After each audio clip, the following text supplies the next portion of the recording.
If you're looking to achieve a weight loss goal, what you're really looking for is increasing fat burning. I mean, you don't want to just be losing water or definitely not muscle mass. What you really want to be doing is tapping into fat burning mechanisms. Today, I'm sharing with you 3 strategies that you can implement in order to tap into your own body's fat burning mechanisms and achieve your weight loss goal. All right, guys, if you're new to my channel and you don't know who I am, my name's Autumn and I'm a certified clinical nutritionist with my master's in nutrition human performance. On my channel, I'm typically talking about the science-backed and holistic methods that you can use in order to achieve your wellness dreams. So if you have a wellness goal in mind, make sure you subscribe. Now, we're currently in the summer intermittent fasting challenge with the AM Peeps. It's a 4-week-long challenge that utilizes a lot of the strategies actually that we're going to be going over today. And it's been really cool to follow you guys along throughout this journey, throughout this challenge, as well as for myself to be part of it. As you guys know, I'm following the wedding protocol during this time, but there's also the hormone balancing pro, the advanced weight loss strategies, the athlete. There's a lot of other strategies that you could be using as well, especially to tailor it to your goals. So if you haven't joined in on the challenge yet, you can still jump in, still join us. I'll have the details for it down in the description below. All right, now let's jump into those 3 strategies, and you might have guessed it from what I said earlier, but the first one is intermittent fasting.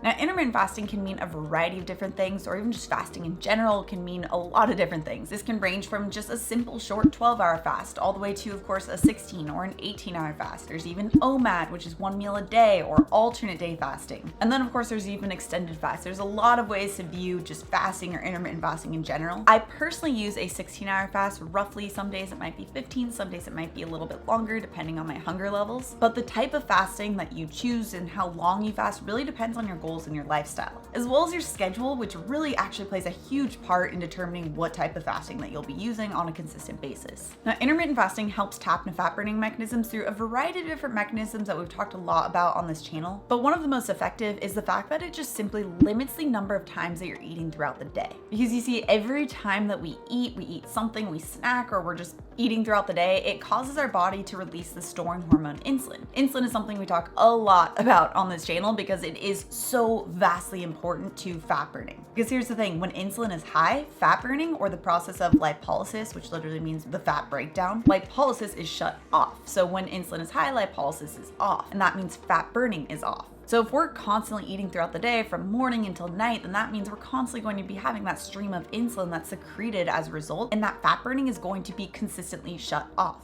And as we circle back to that goal of weight loss being fat burning, this is a huge detriment to our goals. So intermittent fasting itself, just by allowing some fasting period for insulin levels to naturally dip back down, it allows the body to tap into those fat burning mechanisms. And here's the thing, also with intermittent fasting, that's really important to remember, you're not necessarily eating less, you're just eating less often. In fact, eating less can have a lot of negative side effects as well, especially with that decreased metabolism, increased hunger, increased cravings for those sugary foods that really spike insulin. So it's not necessarily that you're eating less, you're just eating less often. Now, there are a variety of ways to implement intermittent fasting depending on your goals, depending on your schedule, depending on your food preferences. And this can really start just even at a 12-hour fast. So there's a lot of ways to implement it. And if you are interested in more of the nitty-gritty details, you can check out my full playlist, my intermittent fasting 101 playlist right here. I also have the complete intermittent fasting bundle, which is more of a step-by-step guide on implementing intermittent fasting, as well as additional strategies to achieve your wellness goals. I'll have that link down the description below. Okay, and the second is to stop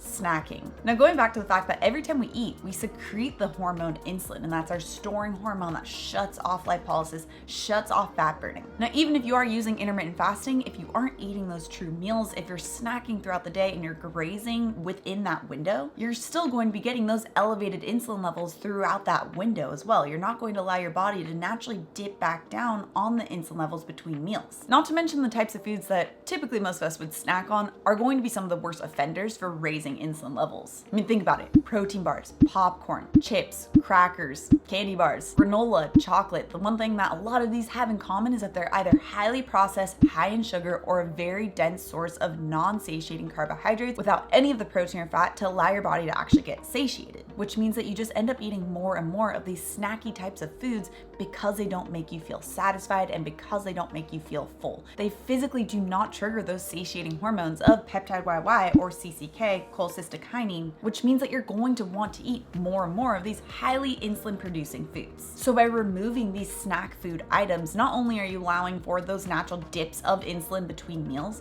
you're also not eating the types of foods that are going to cause a really big spike in insulin as a result as well. Which leads me into my third point, and it's to focus on foods that are highly satiating and don't cause that really big spike in insulin. The types of foods that we eat as well also, of course, have a really big impact on how much insulin we secrete. Because not all foods are the same when it comes to insulin. In fact, insulin is highly dose dependent. Now, the highest level of insulin secretion is going to come from foods that are highly processed, highly refined, or high in simple sugars. These types of foods are going to cause the biggest surge of insulin so that your body can quickly store these foods. And carbohydrates in general, compared to protein and fat, are going to have the highest level of secretion, but especially those refined and highly sugary types of foods are going to have the biggest response. Then, of course, there's the items like grains, which are very, very dense, especially something like white rice, which has a very big insulin and blood glucose response. And then we have these whole food type of carbohydrates that have a better response with insulin, such as broccoli or butternut squash or sweet potato, cauliflower, lentils, beans. All of these are going to have a much better response than if you were to go for a refined carbohydrate, refined sugar food product. Depending on the protein type, protein is also going to have an insulin response as well, with fat being close to zero response. So by focusing your foods around the protein, the fat, the fibrous type of carbohydrates that really slow down that release of blood glucose and therefore